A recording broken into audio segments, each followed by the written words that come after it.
There is a growing position within conditionalism that teaches all wicked humans will ultimately be destroyed. The wages of sin is death, immortality belongs only to the redeemed. But it also claims something else, that the devil and his angels will suffer eternal conscious torment. In other words, human rebels perish, spiritual rebels endure forever.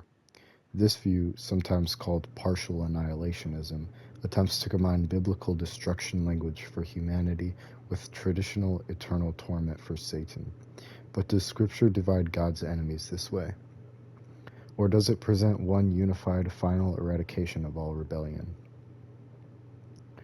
Jesus speaks of the eternal fire prepared for the devil and his angels, but in that same passage, the wicked are also sent into that fire. The destination is the same. Revelation describes a single final judgment. The devil is thrown into the lake of fire. Death and Hades are thrown into the lake of fire. Anyone not found in the book of life is thrown into the lake of fire. One lake, one judgment, and one final outcome.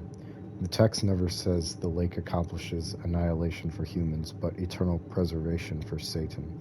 That distinction must be assumed. It is not stated. Revelation defines the lake of fire explicitly. This is the second death. The same lake receives the devil, the wicked, and it is called the second death. If the lake of fire means death for human beings, why would it suddenly mean immortal conscious existence for Satan? The text does not redefine death when the subject changes. Romans 6:23 states plainly, the wages of sin is death, not prolonged life and suffering, not eternal conscious preservation, death. James 4:12 says God is able to save and to destroy. If God destroys the wicked, what prevents him from destroying the chief rebel as well? Scripture is clear that immortality is not natural to creatures.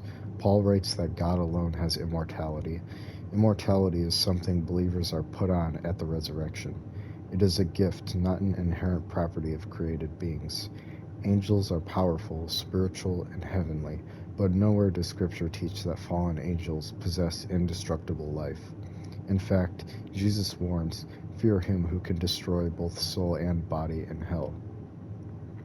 If God can destroy soul and body, then destruction is not limited to physical organisms. Creation is contingent. Only God is self-existent.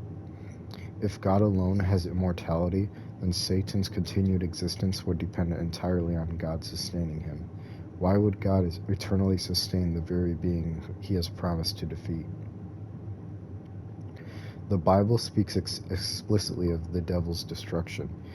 Hebrews 2:14 says, Christ took on flesh that through death he might destroy the one who has the power of death, that is, the devil. Destroy, not preserve in torment. Ezekiel 28, in its prophetic language about the king of Tyre, often understood as typologically describing Satan's fall, declares, I brought fire out from your midst, it consumed you, and I turned you to ashes, and you shall be no more forever. Even if interpreted symbolically, the imagery is annihilative. Consumed, reduced to ashes, no more forever. Malachi 4:1-3 describes the wicked as burned up, leaving them neither root nor branch, becoming ashes under the feet of the righteous.